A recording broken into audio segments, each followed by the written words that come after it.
Good morning. This is Flat Cap Cafe Racer. I'm heading out today. It's cold, about 36 degrees Fahrenheit, down to Mountain Home Air Force Base. I'm riding my Thruxton R, and the thing about the Thruxton R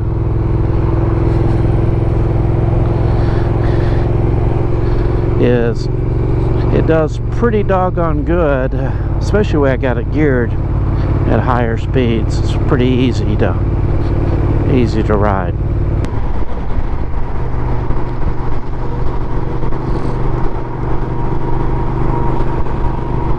We'll keep the speed down right here. It's still fairly low speeds at 65.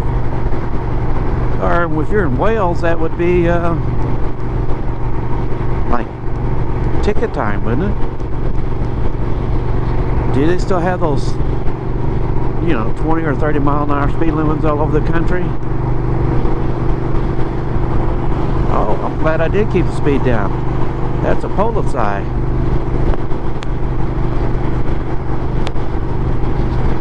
Throughout these are one of the days that usually heavier saturation days that they come out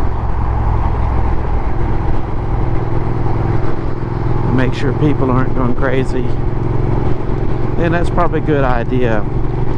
I do support having the police out here versus cameras. I know in the UK you guys are kind of camera crazy, but we aren't. Well, that kind of leads up to my questions about photo radar cameras for red light and speeding violations. Are you a big fan of that, or do you have any issues, and what are they? We don't have a lot of cameras. I don't think we got any in Idaho right now. They're trying to put some downtown stoplight cameras, but that's where it usually starts, is school zones or stoplight, where people run red lights and things like that. They end up causing more accidents than they solve. However, a study mostly from the UK, most of the studies say that there's a reduction of people getting seriously injured or killed with red light cameras and speed cameras.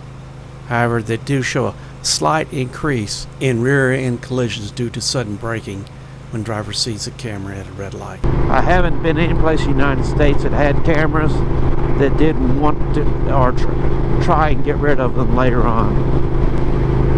They're a money-making deal,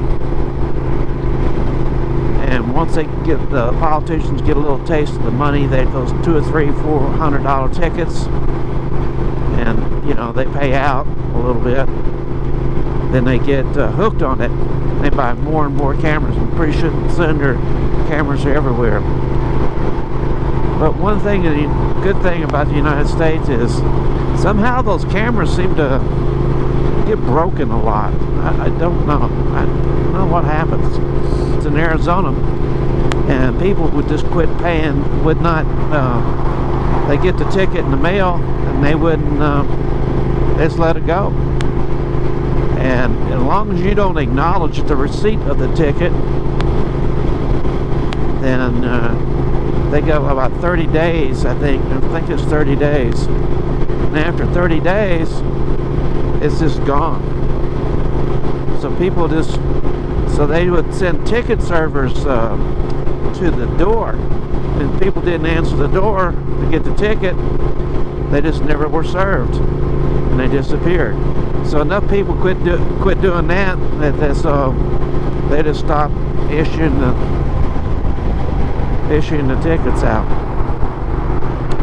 And then I don't know if they're still there in some parts of Arizona, but I know they've taken a lot of them out. They want deterrence, so they had the police officers out on the road to prevent the accidents, and speeding.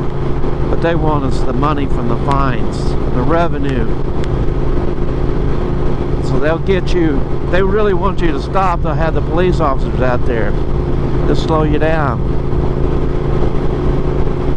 The private companies that run these photo radar and red light cameras, they don't want the camera issue coming up on the ballot, because every time they do, they lose by a wide margin. In the U.S., we have the Sixth Amendment, which gives you the right to face your accuser.